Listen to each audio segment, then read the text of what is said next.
Most worshipful, do I start? Yes, I'm ready.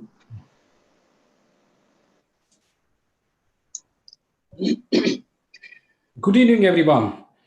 I have a warm welcome to all the participants and the brethren who have taken the time out and are joining to this meeting. In response to our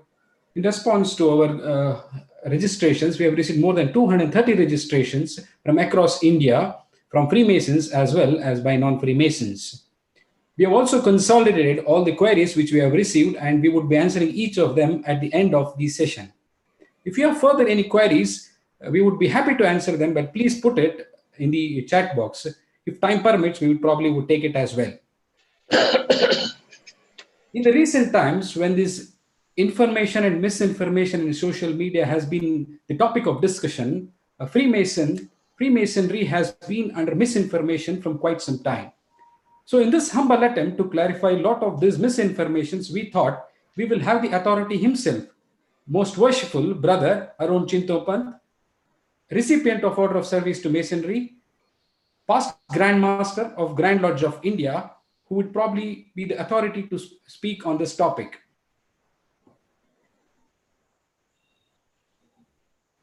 With this, he needs no introduction in the Freemason fraternity, but for the benefit of the general public and people who are non-Freemasons, I thought I'll introduce him. Most Worshipful Brother Arun Chintopanth was born in the city of Madras, now the Chennai.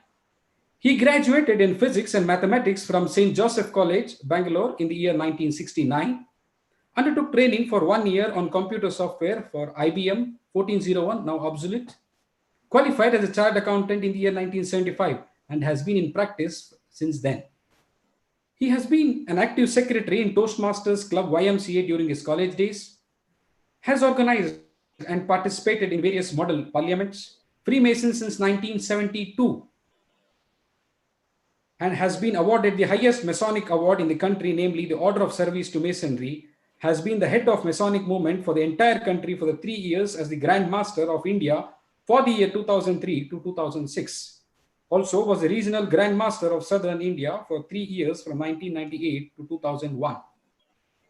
He is chairman of Lodge Bangalore Freemasons Hall Trust, has been secretary of Bangalore Freemason Society for a number of years, Zilla Aadhar member, helpline for older persons, member of FKCCI since 4 decades, associated with number of religious and charitable trusts, and he's also a Veena student, and he is keen interested in reading and writing. With this brief introduction, I would probably welcome Most Worshipful Brother Arun Chintopanth to take over the session. But just to clarify, we are running this session in 2 platforms. One is on Zoom and the other one is on YouTube Live. The Freemasons are viewing it in YouTube. You can always chat your questions there. We will take it up at the end. With this introduction, I will welcome Most Worshipful to continue the session. Yeah. Namaste and a good evening to all of you. Welcome to this expedition of discovering a great concept called Freemasonry. I must at the outset thank the Worshipful Master of Lodge Professionals and his team of officers for giving me the honor of leading this expedition, this voyage to discover the great concept called Freemasonry. At this stage, I understand that there are both Freemasons and non-Freemasons as participants in this voyage. So I would like to say that certain things which I may say may sound familiar or may sound a repetition also for the Freemasons. I crave their indulgence for this.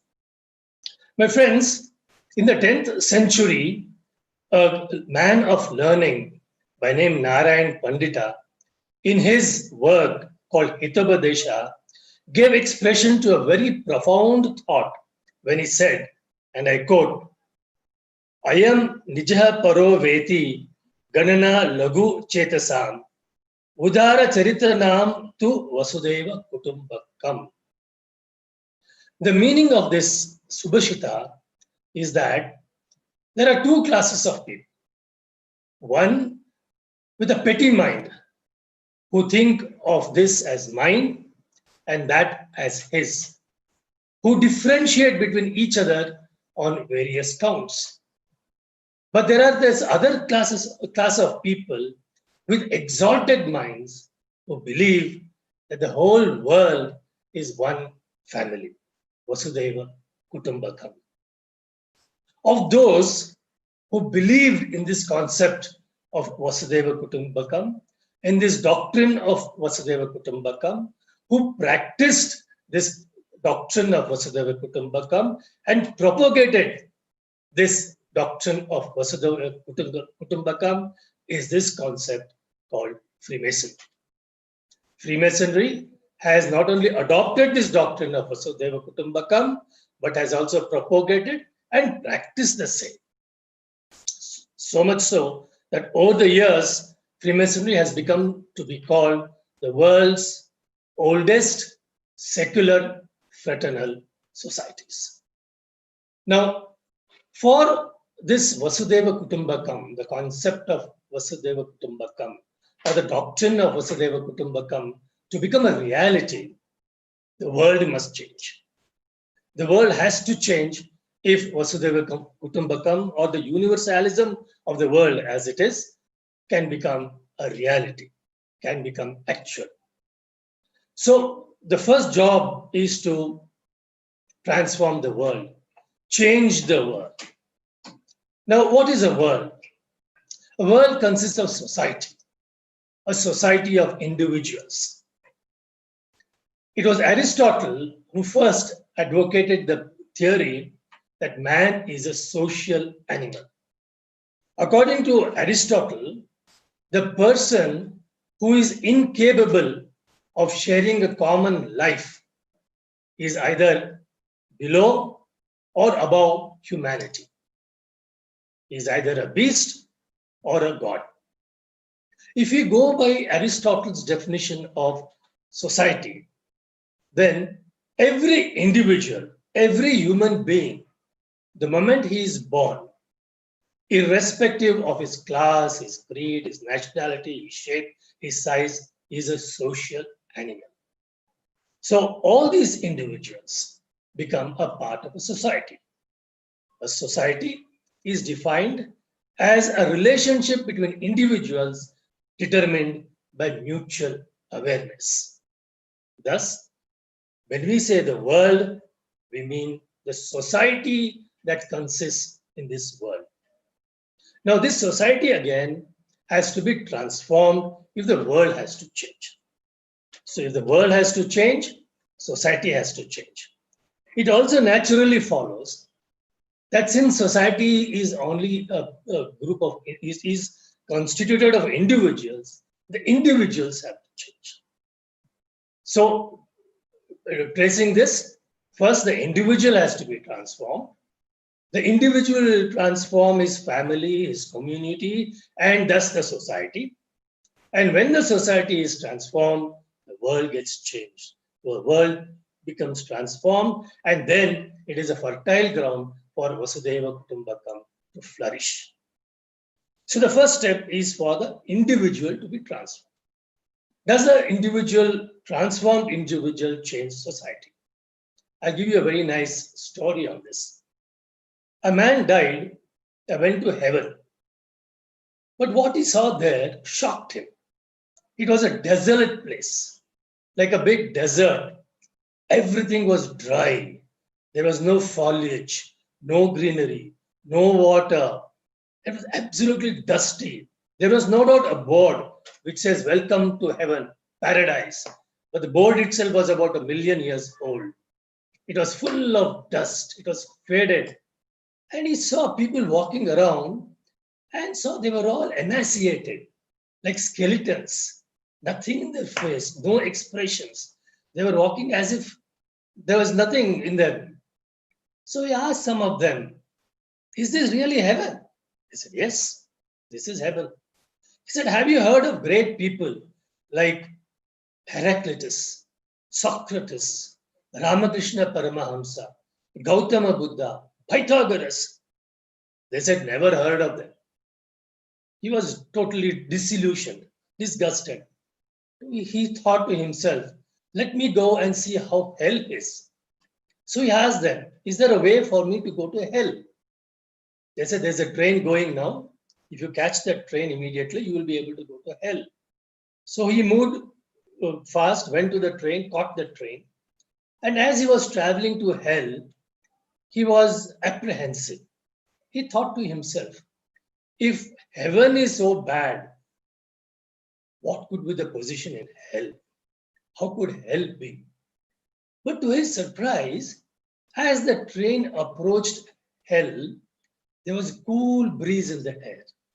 There was some music he could hear.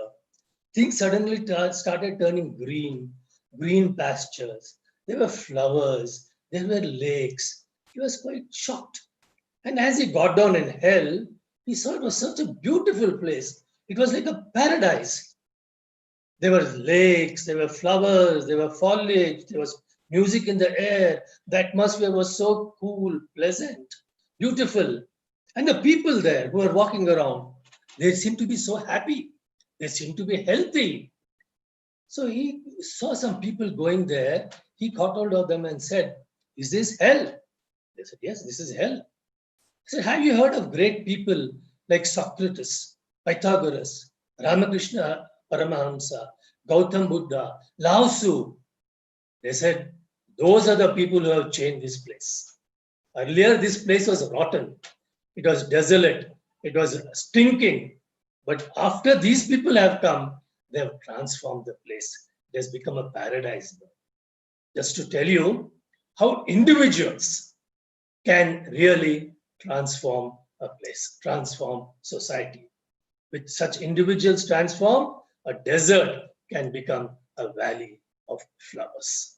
And such a place becomes a place, a fertile place for germinating this concept, this doctrine, this principle of Vasudhaiva Kutumbakam, or the universalism of the world.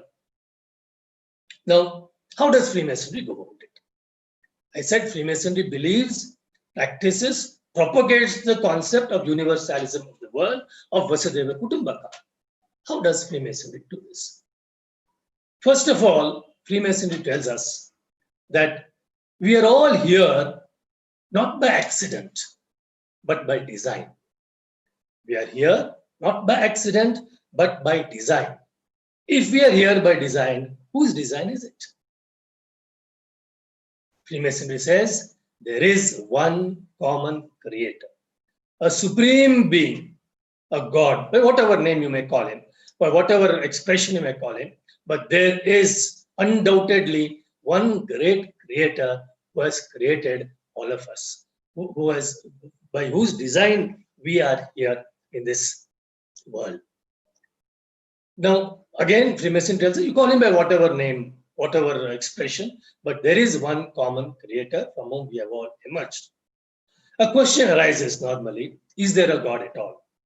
Is it mere imagination? Is it just some creation by man? There was a nice incident, actual happening at a meeting some time back, when a speaker rose and said, all this talk about God existing is hogwash. There is no God at all. It is mere superstition. I will challenge God. If he exists, I will stand here for 3 minutes. Let him strike me dead. Let him slay me. Let him kill me. I am offering myself as a part of this experiment.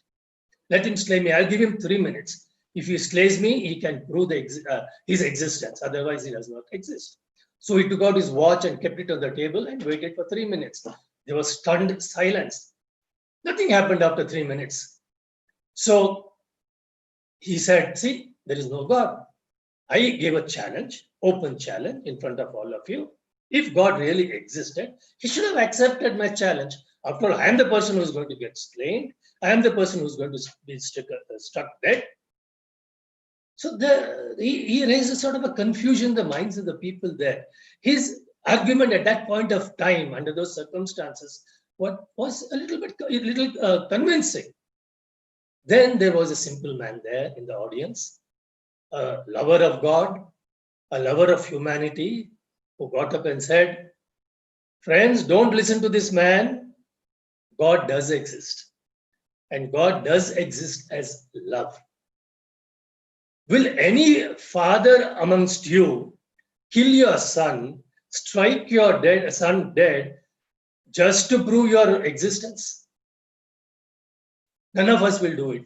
If my son says, kill me and prove your existence, you will laugh at his foolishness. So too this Heavenly Father. Why will he kill his son to just prove his existence? A very convincing answer about the existence of God comes from an unusual source. Kernan, I forget his first name, was an astronaut. I think it's Albert Kernan, who was first astronaut who went on Apollo 10 and Apollo 17 to the moon, writes that when he was in the moon, watching the universe was like sitting in God's front porch and watching the scenery around.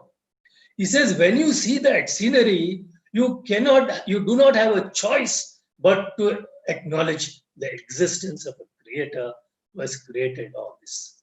He says, watching the earth, round ball, neither suspended nor supported, rotating in darkness without any support and without tumbling down is incomprehensible.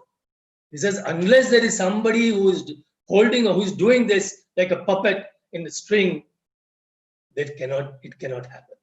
So there is a God.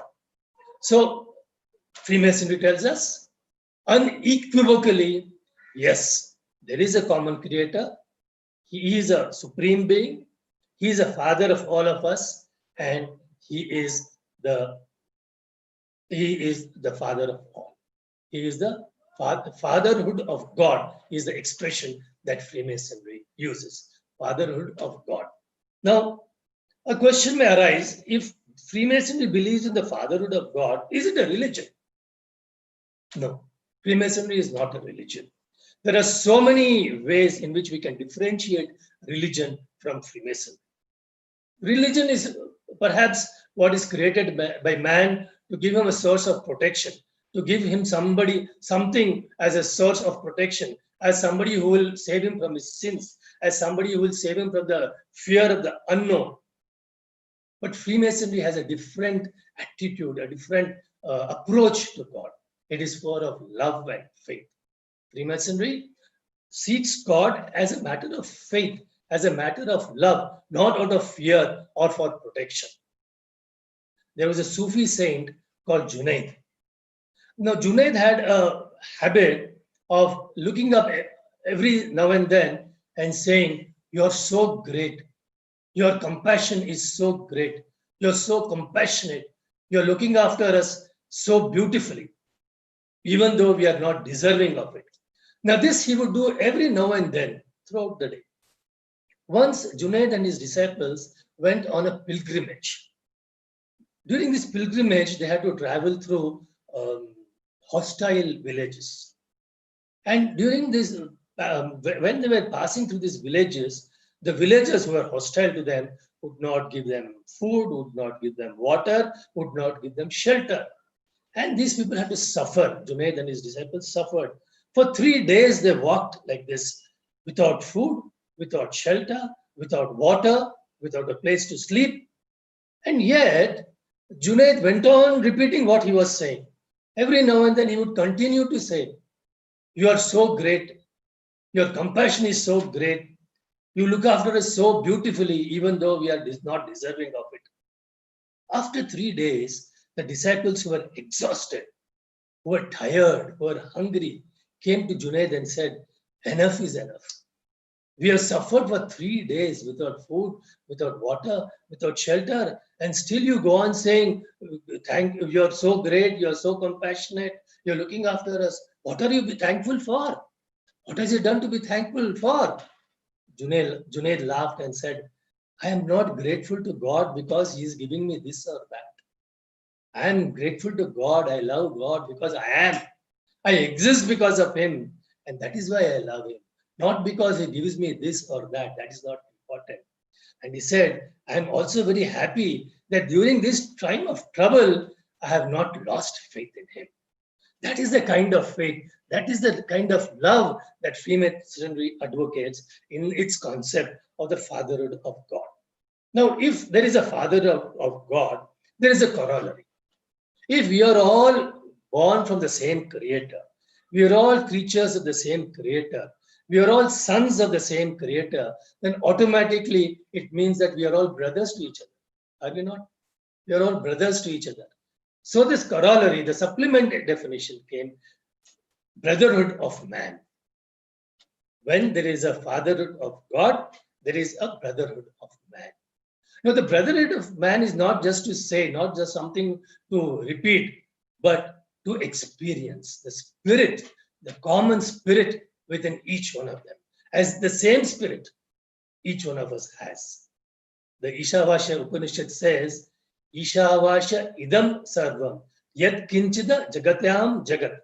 That is to say, the whole universe is pervaded by one consciousness. And it is that same consciousness which exists in each one of us.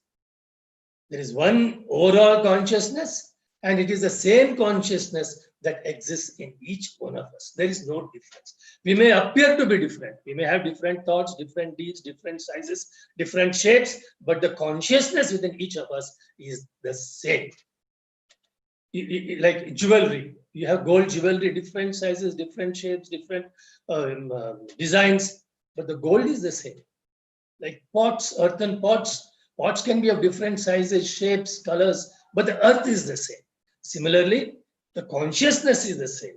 And this is to believe that the brotherhood of man means to believe that the consciousness in each one of us is the same, the spirit in each one of us is the same. So now we have formed a family where there is a God as father and all men as brothers, as his sons. But a thought came to Freemasonry. Fine, if we form a world family with this men, the brotherhood, what happens if these brothers, these sons, these people are diabolical, are ignoble, are immoral, are criminals? Would you want a family like that? Or would you want a family of noble men, of noble people? So Freemasonry decided we must have a family, a brotherhood of only noble people, of good people, men of morals, men of virtues, men of values. So Freemasonry decided we will train the men. We will train these our brothers to become virtuous, morally strong, men of values, and noble men. So it decided we will impart morals, values, and ethics and virtues to these men so that ultimately we have a family, universal family of noble men. Accordingly, they went about this training. And sooner than later, there evolved a classical definition of Freemasonry, which said Freemasonry is a system of morality. Now, it is not as if one becomes a Freemason and automatically becomes a noble man, becomes a man of impeccable character, turns into a man of high morals and values. No. Freemasonry provides the infrastructure, the means for a person to become a man of morals, of character, of values. Freemasonry believes, like Swami Vivekananda said, that every soul is potentially divine. Freemasonry believes that every man is essentially good. Every man is essentially good. There is goodness, some essence of goodness in every man. It is for us to assist him to develop that goodness, to make that goodness rise, to become so that he can become a man of character. So the infrastructure, the means for this to become for a good man, to become a better man, to become a noble man is provided by Freemason. I will explain this in the form of a story. It is about a lady who went to a market one day. And in the market, she saw a new shop open. And as all new shops are open, there was a lot of music, balloons, festivities, lights, music, band. It was a very colorful affair. So out of curiosity, she went into the shop. And to her surprise, she saw God behind the counters. So she went to God and asked, what kind of things do you sell here? God said, everything that your heart desires. The lady was excited. She said, I want all good things: love, wisdom, truth, happiness, freedom from fear, all good things that a person could have. And after a thought, she said, not just for me, for everyone in the world. God smiled and said, you have got me wrong, my dear. We do not sell fruits here. We sell only seeds. Freemasonry is like the shop. It provides the means, the infrastructure for us, for those who are in pursuit of this Vasudeva Kutumbakam, to pick up these seeds, to germinate within ourselves and become better people, better men. Now, what is this infrastructure? What are the means that Freemasonry provides for one to imbibe so that you become a better person, a man of morals, a virtuous man? Freemasonry provides three platforms or three planks by which are the means, which is the infrastructure for one to gain this morality or values or virtue, whatever they say. The three planks or platforms are: one is its basic slogan, brotherly love, relief, truth. The second are the three pillars which support Freemasonry. They are wisdom, strength, and beauty. And the third platform or the plank are the four cardinal virtues which Freemasonry advocates. That is temperance, fortitude, prudence, and justice. Let me briefly run through these platforms that I have mentioned. First is this basic slogan of brotherly love, relief, and truth. Now, I mentioned about Brotherhood of Man, but just by calling each other brothers, you don't automatically get brotherhood. You cannot become brothers. My guru used to say that these days brothers meet more in court halls than at their homes. That is not, just to call one a brother is not enough. There must be a bond. There must be a bonding between two people to be real brothers. Now, for this bonding, you need an adhesive. What is the adhesive that Freemasonry gives us? What is this glue which Freemasonry gives us to bond together? Freemasonry gives us love. Love as the adhesive to bond. That is why it says brotherly love. Now, brotherly love, love is a very powerful adhesive, very strong adhesive. There was a man called Keshav Chandra. He was a man of logic. He never believed in God and sentiments and all that. He was a man of logic. And he hated Ramakrishna Paramahamsa because Ramakrishna Paramahamsa was a man of God, was a man of faith, was a man of sentiment. So once Keshav Chandra went to Ramakrishna Paramahamsa to argue that there is no God. So as soon as this Keshav Chandra went to Ramakrishna Paramahamsa spontaneously hugged him. This man was embarrassed. He did not know what to say. Then Ramakrishna Hamsa said, what is this? You're missing human warmth and human love.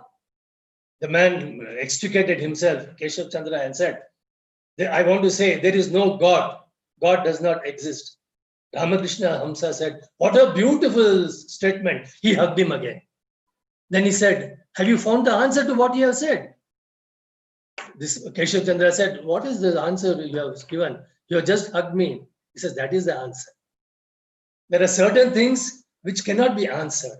And when they cannot be answered, this is the way you address such a situation. It went on for some time. And within 10 minutes, Keshav Chandra was at the feet of Ramakrishna Paramahamsa. He said, sir, forgive me. You're a man of God. You're a man of love. You're a man of sentiment. I have never dreamed of a man who would not live in the mind, but can live in the heart. And he changed and he said, please take me as your disciple. Just to tell you how powerful love is. This is the concept of brotherly love, which Freemasonry believes and advocates. A guru told his disciples once, how can you tell that the night has ended and day begun. So each disciple had an answer. One said, when you look at a distance and see an animal and you're able to recognize whether it is a cow or a horse, then night has ended and day begun. Somebody said, no, when you see a tree at a distance and you're able to recognize the tree, whether it's a neem tree or a mango tree, then night has ended and day begun. But the Guru was not happy with any of these answers. They then said, why don't you give the answers? The Guru said, when you look into the face of any man and recognize your brother in him, then night has ended and day has begun. Until then, no matter what time it is by the clock, it is always night. That is the concept of brotherly love, which Freemasonry advocates. The second part is relief. Now, relief, loosely translated, means charity. Now, let me clarify that Freemasonry is not a service organization. There are service organizations and service organizations, but Freemasonry is not a service organization. And yet, it uses relief as a method for self-transformation. It is a means of self-transformation, not as a service agency. Doing service to others may be incidental, but basically it is the concept, it is the idea of a self-transformation.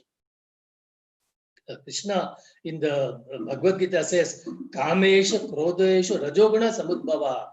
Kama means more greed. You want more and more and more and more and more. And you always think of yourself.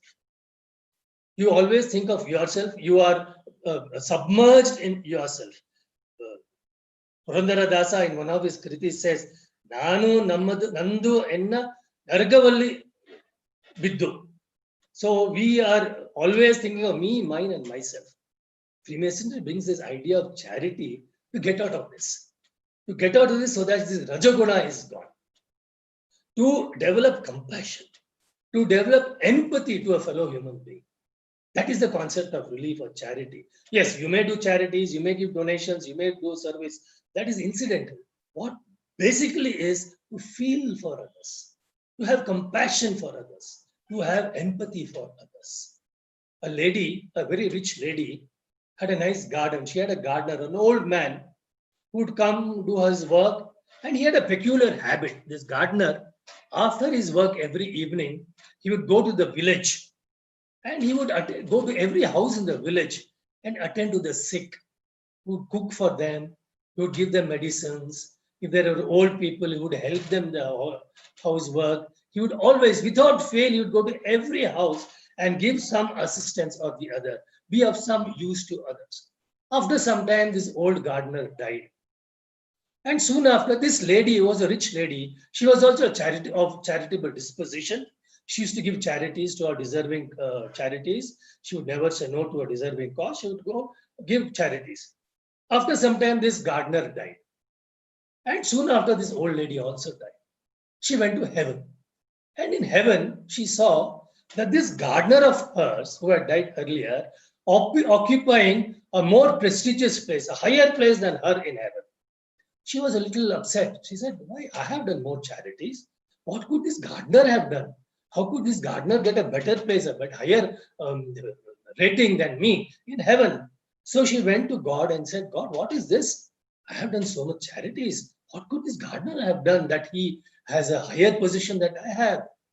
God smiled and said, my dear, you had sympathy, but the gardener, he had empathy. So that is the difference. So empathy is a quality which Freemasonry is trying to impart by the concept of relief. The third part is truth. Brotherly love, relief, and now we come to truth. Gandhiji says that there is no difference between God and truth. Satyam Paramadhimahi. Truth is God. In the Bhagavad Gita, Krishna says the name of God is Sat. Truth is God himself. It is said that the distance between God and truth is the same as the distance between the material and the fabric and the cloth that we are wearing. That is the distance between truth and God. truth and God are the same. Freemasonry tells us that truth is God. It is permanent. It is the same in the past. It is the same in the present. It is the same in the future. It is said that a court in Athens told Socrates, "You stop talking about truth and we will release you. We will not put you to death." The answer that Socrates gave was beautiful. He said, "That is my business. I will keep talking about truth. Just as I breathe, I will talk about truth. That is my business." So that is the concept of truth that Freemasonry advocates. Now, this is the first basic slogan of Freemasonry, which I have just briefly explained: brotherly love, relief, and truth. The next infrastructure or the plank that Freemasonry provides are the three pillars: wisdom, strength, and beauty. What is wisdom? Wisdom is defined as a state of being wise. Normally, we confuse knowledge for wisdom. Knowledge is something that can be acquired with experience, with books, with talking, anything. Knowledge is something that can be acquired, but we say wisdom dawns on us. It comes from within. Perhaps knowledge is just the necessary qualification, the necessary infrastructure, a landing place where, or the screen on which wisdom can dawn on us. There's a very nice story I want to share with you. It is about a man who had a beautiful garden, a lot of fruits in the garden. And every day there used to be a hummingbird, a small hummingbird. You have seen a hummingbird, it's a very small bird, which used to come and peck at all his fruits. So one day he planned and trapped that bird. He trapped the bird and caught it and put it in a cage. The bird spoke to him. It said, "If you release me, I will give you 3 sayings which will make you a very wise man." The man was tempted. He was a good man. So he let the bird fly. He let it go. He let it free. So bird flew for a distance and said, "I will give you 3 wise sayings. First, do not regret the irrevocable. Do not regret the irrevocable. Second, do not believe the impossible. Do not believe the impossible." And the third, do not seek the unattainable. Do not seek the unattainable. Then the bird laughed and taunted him. He said, "If you had not released me, you would have found a pearl the size of a lemon in my stomach, which would have made you so rich, richest man." The man was furious that he had released the bird. So he went after the bird. The bird climbed up a tree, flew up a tree. The man started climbing the tree. As the man climbed, the bird went on the higher branch and higher branch. The man kept climbing up. The bird also kept flying up. Finally, at the last branch, the bird sat, the man went, the branch broke.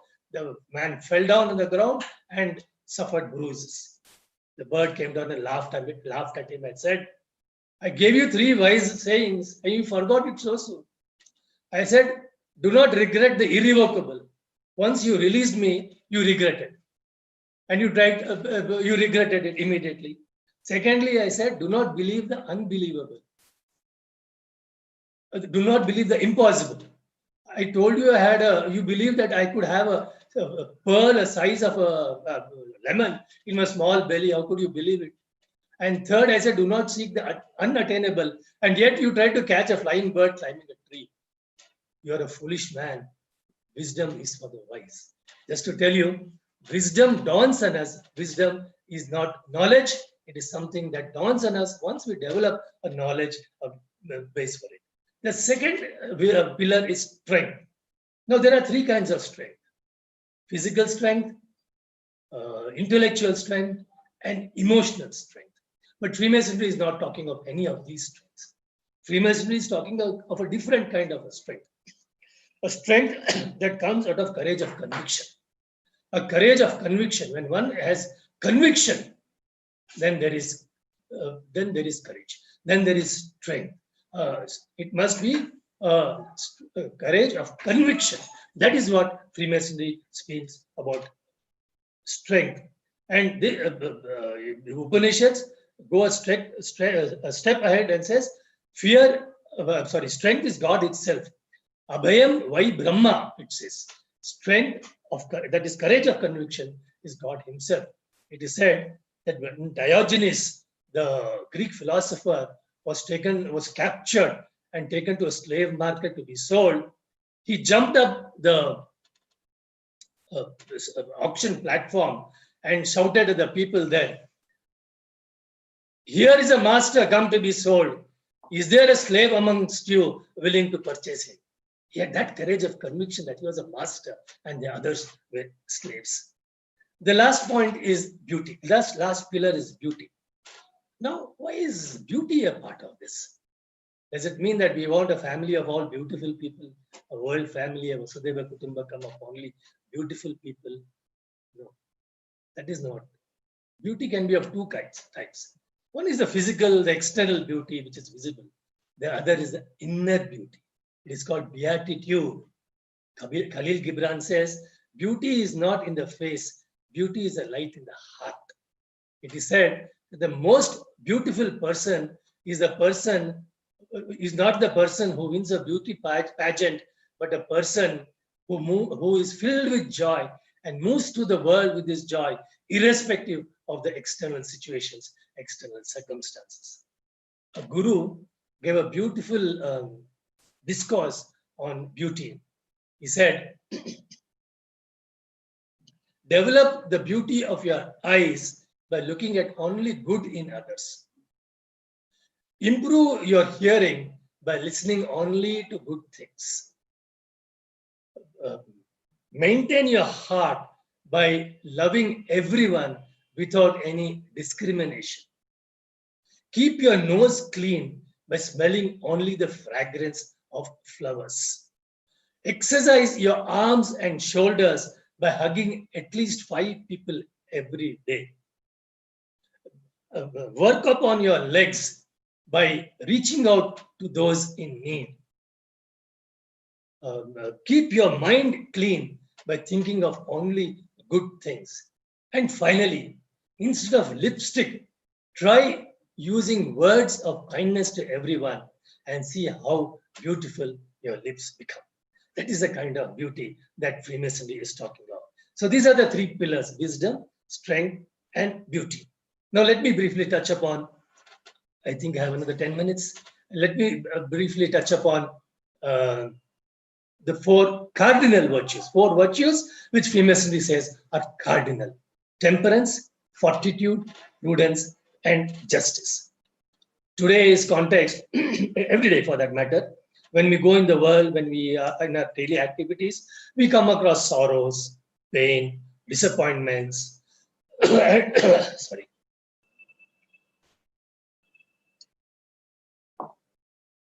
And we react to such situations in a manner which we feel right at that point of time.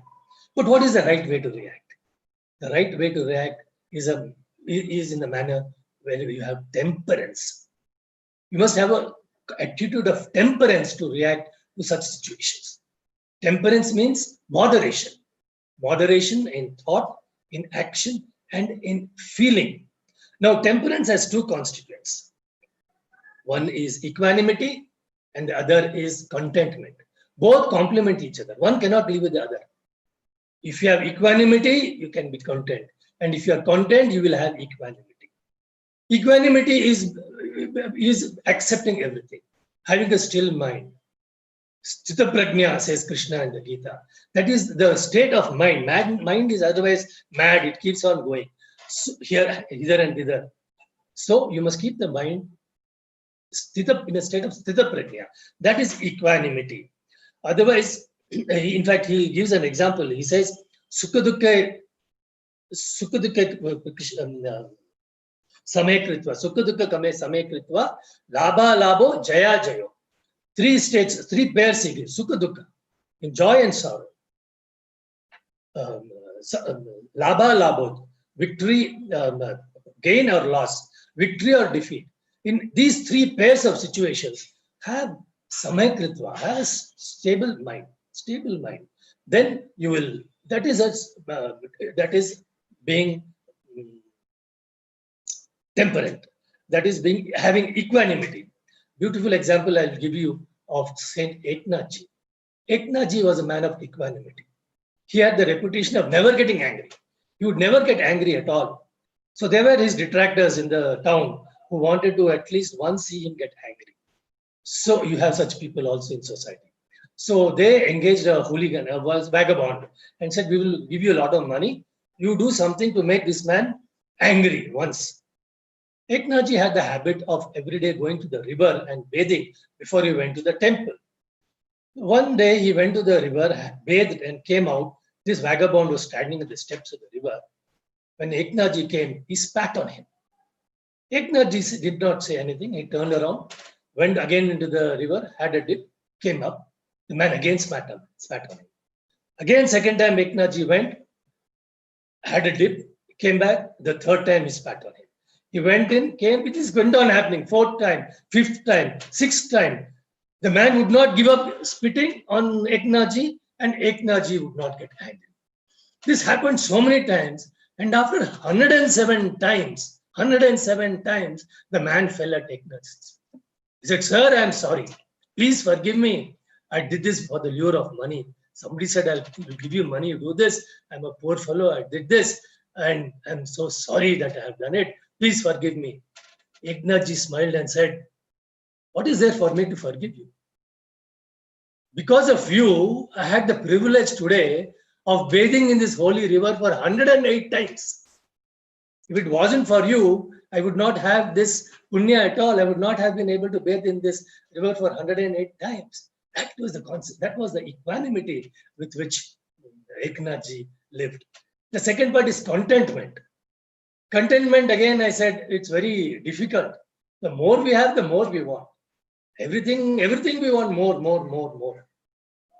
Mullah Nasruddin was once crying in his house, and his neighbor Abdullah went and saw him crying. So he said, "Mullah, why are you crying?" So Mullah Nasruddin said, 3 weeks back, my old uncle was ailing, died, and he left me 5,000 gold coins. So Abdullah said, "After all, he's an old man, yeah, it's okay. Anyway, given you something, 5,000 gold coins is not a small amount. You must be, forget it, it's okay, console yourself." But Mullah continued to cry. Now Abdullah said, "Why are you still crying?" And Mullah said, "No, 2 weeks back, my second uncle died, and he left me 10,000 gold coins." This man said, "Okay, it's all right, yeah. So you got another 10,000 coins, forget it. Don't cry." But Mullah continued to cry. And this man Abdullah said, "Why are you still crying?" He said, "A week back, my third uncle died, and he's left me 15,000 gold coins." So Abdullah said, "Now you must be happy or become a rich man. Why are you still crying? Console yourself, forget it. You're a rich man now, let's celebrate." But Mullah kept on crying. So Abdullah said, "Why are you still crying?" Mullah said, "I'm crying because I don't have any more uncles left to die." Just to tell you that the more we have, the more we want. That is a lack of contentment, and we need to have contentment. That is the third thing. That is the temperance part of it. Now, what is fortitude? Fortitude is physical and moral courage. Fortitude is actually, I will define fortitude as physical plus moral courage plus faith minus ego. This is fortitude. To face situations with a faith in him. Whatever the faith. There was a very nice example of a man, a businessman, who had a very flourishing business, who went on a holiday. And when he came back, he saw his shop, his house, his gods, all burned to ashes. What did he do? How did he react? He did not cry. He did not blame God. He did not get into a depression. He put up a board there. Shop burnt, house burnt, goods burnt, but faith not burnt. We'll be back in business tomorrow. That is fortitude.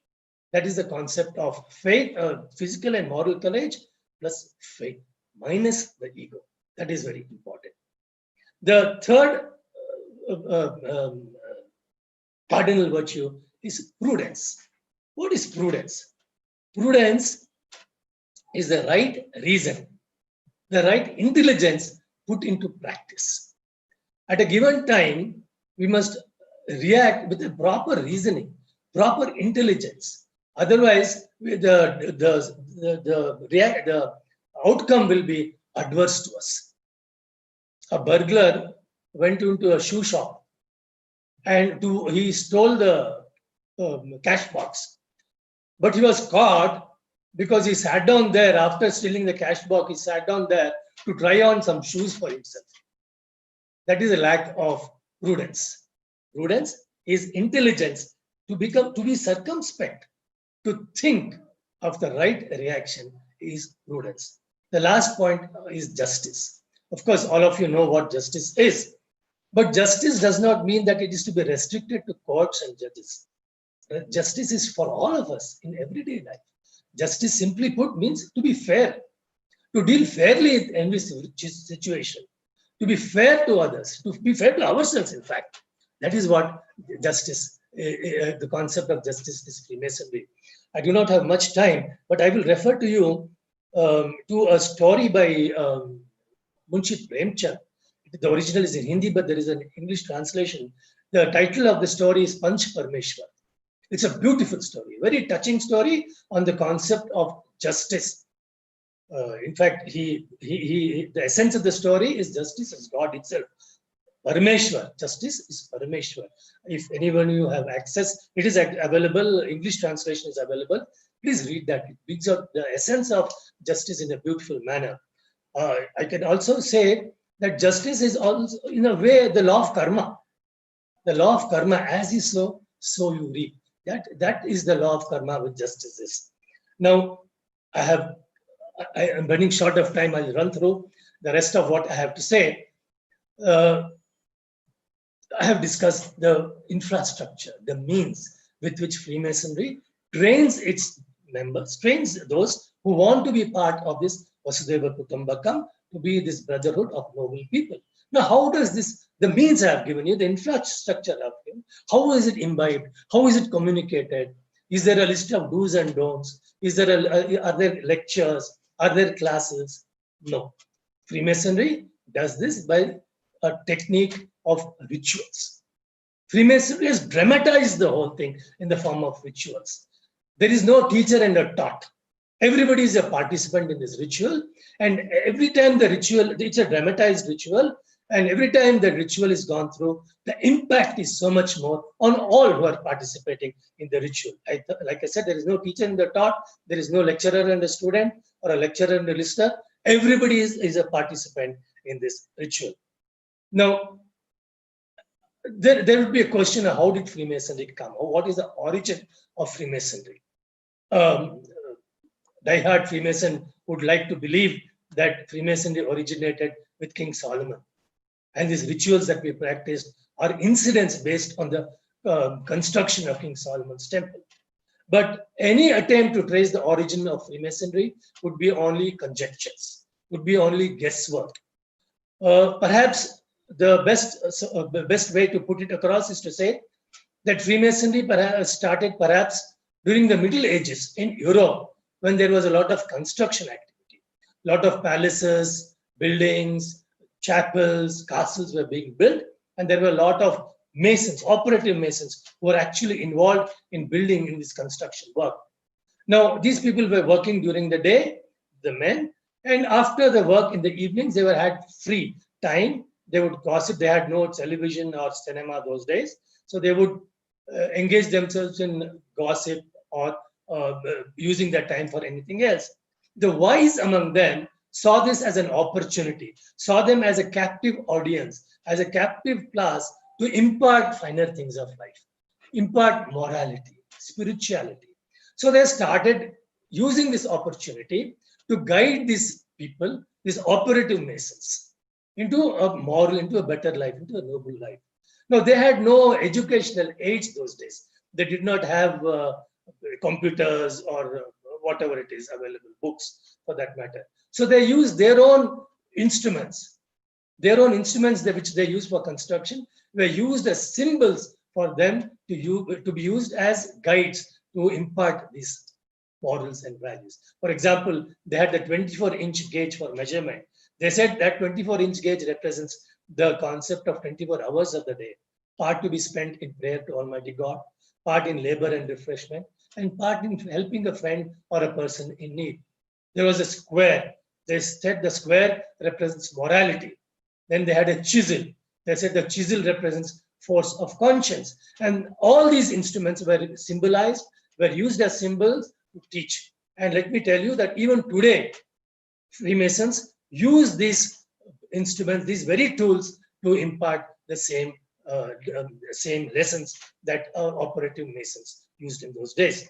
Now, these people had, what happened was the construction activity started getting reduced. These people started reduced, but the interest grew among those who were not operative Masons. The people who were not operative Masons, outside world, they saw this as a very good inspirational thing. So they started joining. And eventually they became more than the operative Masons. So these Masons became Freemasons because it was now freely available, not just operative Masons, but to everybody else. Now, after the construction activities declined, after these constructions were over, they had no place to gather. So they would gather in boarding houses or lodges, and hence the expression lodge came to be being to identify the place or identify the group which would meet as Freemasons. Can I take another 5 minutes?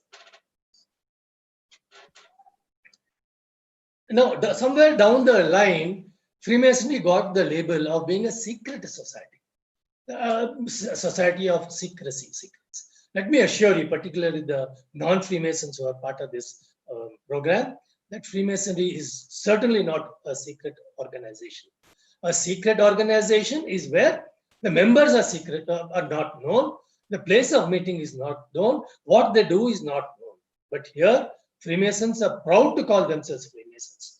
The Freemasons directory is available to identify Freemasons. And if you go to any town and look up the telephone directory for a Freemasons hall or a Freemasons lodge, the address and telephone numbers are all listed. So Freemasonry is not a secret organization. But there are certain secrets that Freemasons have. I told you about the rituals. Now the rituals are not shared with everybody. They are kept a secret because Freemasonry deals with the mystic. And for mysticism to be effective, there must be a sense of curiosity. And a sense of curiosity can be aroused only when there is secrecy about it. That is all about secrecy in Freemasonry. To see that this mysticism, this idea of curiosity is brought out. That it is not a secret society. Now, how are people made Freemasons?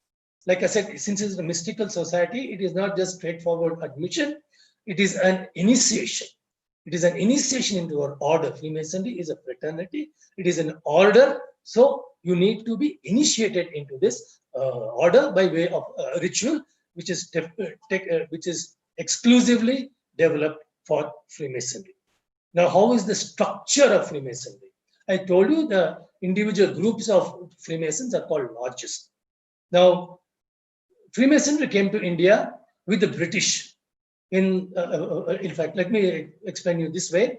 The first recorded minutes of Freemasonry is of a meeting in London in the year 1717. This is the first recorded minutes, not that it is the first minutes. After that, within 11 years, in 1728, when the concept of Freemasonry came to India with the British through Fort St. William in Calcutta, and the first lodge was established in Calcutta in the year 1728.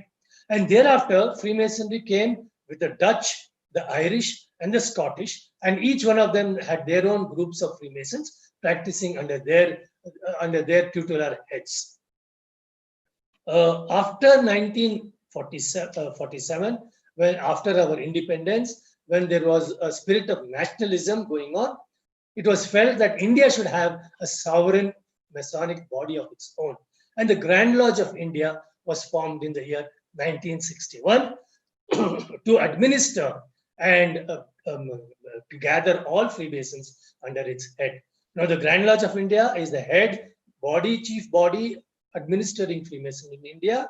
It has one chief called the Grand Master, which is an elected office for 3 years. Now, for administrative purposes, the Grand Lodge of India is divided into four parts, four regions: North, South, East, and West. Each region has a regional Grand Master to administer the respective regions. This regional Grand Master is appointed by the Grand Master. Now, under each region are these individual lodges, which are the basic structure, basic point of meeting of Freemasons. It is like equivalent to a club. You can call a Rotary Club or a Lions Club. We call it lodges. That is all there is difference. Now, each lodge is governed by a leader who is called a worshipful master. This worshipful master is also an elected person. He is elected for 1 year. Now, this is the structure of Freemasonry. I think I have taken you enough into this voyage of discovering Freemasonry.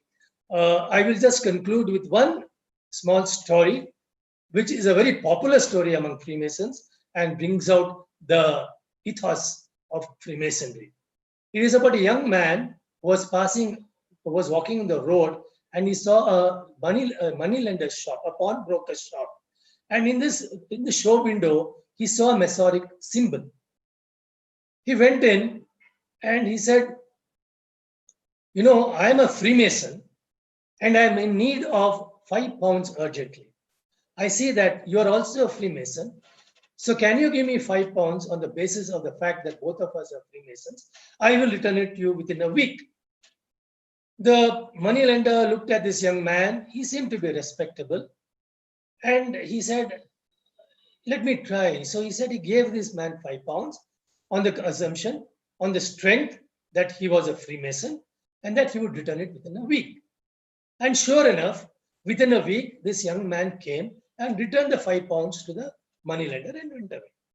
After some time, at one of the lodge meetings in that town, this young man was being initiated into Freemasonry, which means that when he came to the moneylender shop, he was not a Freemason. After his initiation, after the procedures, after the meeting, he was looking around, and to his shock, he saw the moneylender sitting there. So after the meeting, when everybody dispersed, he tried to run away from embarrassment of meeting this moneylender. But the moneylender pursued him. He came after him and caught him. He said, "Good evening. How are you?" The young man was totally embarrassed. He says, "Sir, please forgive me. I have to apologize because when I came to your shop and asked for that £5 loan, I was not a Freemason. But I had heard that Freemasons help each other. Freemasons help others. So I wanted to put this principle to test. So I asked you, I saw that symbol in your shop. So I knew you were a Freemason. So I asked you, I wanted to test you. I said, will you give me a £5 loan on the strength that I am a Freemason?" And you readily agreed. So I was convinced that yes, Freemasons are of a helpful nature, are those who help each other. So I immediately said, I must also become a Freemason. And I got initiated today. I became a member of this lodge. And please excuse me. I'm very sorry for having lied to you. The moneylender said, don't apologize, because I also have an apology to make. Because when you came to my shop, I myself was not a Freemason. But I had also heard that Freemasons were men of morals, of virtues, of spiritual background. So I thought, let me put this principle to test. So I gave you the £5 on the strength that you are a Freemason. And when you returned the £5 within a week, as you had promised, I realized that yes, what I had heard of Freemasonry was true. And I also decided to become a Freemason. I was initiated, I became a Freemason only at the last meeting. My friends, this is what Freemasonry is about. I hope you have discovered at least a part of Freemasonry. I'm extremely thankful to you to have joined me in this voyage of discovering Freemasonry. Thank you very much. Thank you, most worshipful Arun Chintopanth. Now I'll request worshipful Brother Raghavendra Prasad to moderate the session with the question and answer.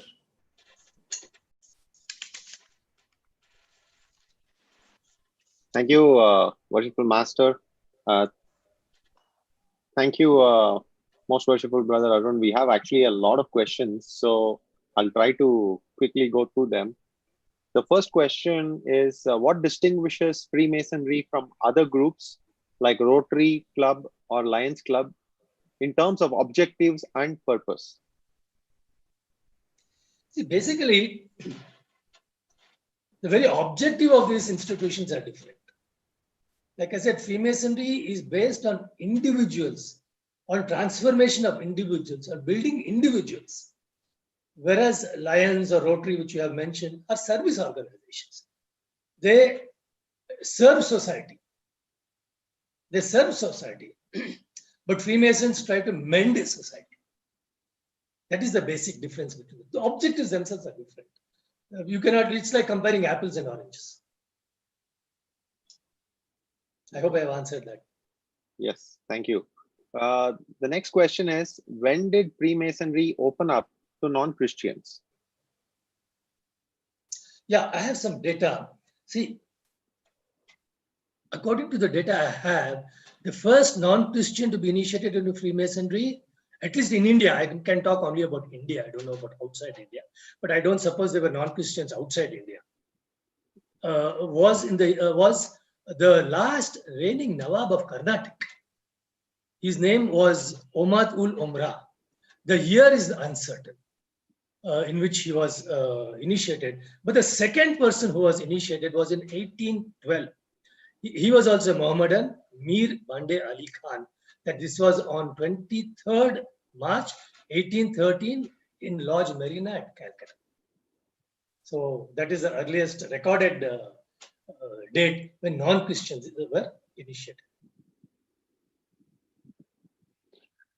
Then we have a lot of questions actually about, or multiple questions. I'll try to summarize all of them. They're about who is a fit person to become a Freemason. Is that the question? Yeah. Sorry? That's it. Yeah. Okay. Well, basically, I have told you what Freemasonry is about. So you must gauge for yourself whether a person whom I know is fit to be a Freemason. Who definitely, like I said, everybody has an essence of goodness in him. But will he be able to imbibe the teachings of Freemasonry to become a better man? Does he have the seriousness in him to imbibe these qualities? Like I said, it is individual transformation. If a person is looking to serve society, only to serve society, then maybe he has better options. But if one is looking to develop himself so that he can, like I said, mend society, make society better, then Freemasonry is the right thing. So it is for a person for one to be circumspect, to make a lot of inquiries, to think deeply before deciding whether another person is fit to be a Freemason. There cannot be a general parameter as such. But what I forgot to mention in my talk was that any male of 21 years can be a Freemason. Okay. And there's also a question as to how to motivate a person to become a Freemason. Is it, should Freemasons go around motivating people? Is that to become a Freemason? Is that something that we are asked to do or allowed to do? Basically, I don't think we should motivate people. You see, we should be an example to people in the outside world who would say, where did this man become such a good man? I must also become like this. So he will come and ask, where did you learn to be such a man? How did you learn all these things? That is our behavior, of Freemasons' behavior should motivate somebody, not by canvassing. What I'm trying to say is you don't canvass and say, why don't you become a Freemason? We must show by examples. And that is when we motivate others to become Freemasons. When I saw my father, exemplary character, I said, I must also become somebody like him. So I said, I was motivated to become a Freemason. It's something like that. Okay. Thank you. We have another question, which is, who is a Mason, and in the present situation, what is our responsibility towards society? Our responsibility to society is always not depending on a situation outside. Irrespective of situation outside, our responsibility to society remains. We have to mend society. That is our job. Mend ourselves and mend society, irrespective of present situation, past situation, future situation. Situations keep changing, but our objective will not change. Thank you. We have a few questions on charity and Freemasonry. What is the importance of charity in Freemasonry? And do you believe charity delayed is charity denied? I think I brought out the concept of charity in my talk. That charity, the concept of Freemasonry is not just serving others. It has much wider amplitude. It is more of charity of thought, charity of word, and then charity of deed. You must be first charitable in your attitude to others, in your thinking of others. Once you develop that compassion, that empathy, then automatically the service aspect comes into it. You cannot deny yourself that aspect of service, being service oriented. Once the concept of compassion and empathy comes into you, you don't even have to wait for people to ask. Once you have compassion and empathy, the service angle is spontaneous. It comes within you. There is no, again, motivation required for this. There need not be any letter of solicitation for charities. A Freemason must spontaneously give because he is built inwards or in a state to be in a state of compassion and empathy.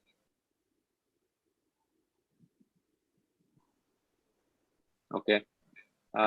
Then we have a few questions from Freemasons who are for both. There are actually more than 150 viewers on YouTube who are asking some questions live. And one question is, how do you create a charity culture in the lodge as an institution? How do we evaluate charity integration across the lodge as an institution? I think I have basically answered this question. You want me to say something more? I think we can do this. No, I think you have answered that. Then there are some questions about the future of Freemasonry in India and how to make it more relevant. So what is your thoughts on Freemasonry in India and how to make it more relevant? I think we are quite incompetent to make it relevant as such because we are too small. Freemasonry has existed from centuries. From centuries, we also believe from King Solomon's time. It has gone through so many of vicissitudes, so many different cultures, so many different ages. It has survived. I don't see any reason why it cannot survive the present age. There's no question of making it relevant. It is relevant at every age. Maybe some changes here and there, cosmetic changes need to make, like coming on the computer like this. But the basic essence of Freemasonry, the basic concept of Freemasonry will remain the same forever. So long as man exists, Freemasonry will exist. We have one more question on the importance of the perfection in rituals. How important is it in Freemasonry, and what should be the priority ascribed to it within our institution in the future? Like I mentioned, the ritual is the technique by which these things are imparted. If you don't have the ritual, you don't impart any of these things. So perfection of ritual is definitely essential. It is a technique. It is a technique with which we impart these things. If you go to a school and say, why is the teacher writing on the blackboard? Why don't we do it or do away with it? It is a technique with which the teacher teaches his taught. That is, ritual is a technique by which we teach our people these points with the mass, which I have mentioned. So you need a technique, and you need to be good in that technique. You cannot be haphazard. You see, you cannot be haphazard in your technique. Your technique, if you go to a radio mechanic, a TV, a computer mechanic, he has his own technique, and he must be perfect in that technique. You cannot say, why are you using this? Why are you doing that? No, that is not it. He must be perfect. Otherwise, you will not go to him. So technique is very important, and that's why ritual is our technique, and it is 100% important. Perfection.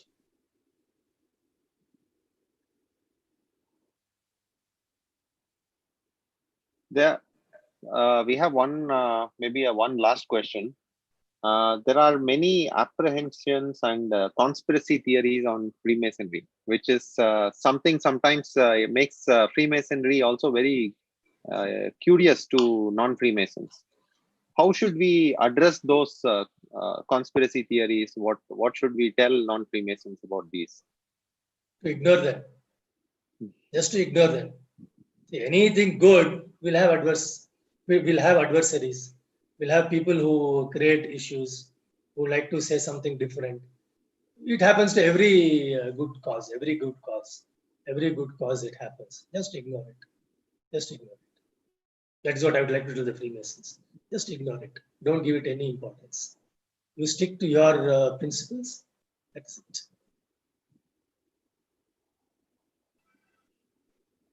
Yeah, those are all the questions. There are many others, but I think for want of time, we should close the question answers. Thanks a lot for taking all the questions very patiently. Welcome. Thank you. Worshipful Master, over to you. Thank you, Worshipful Brother Raghavendra.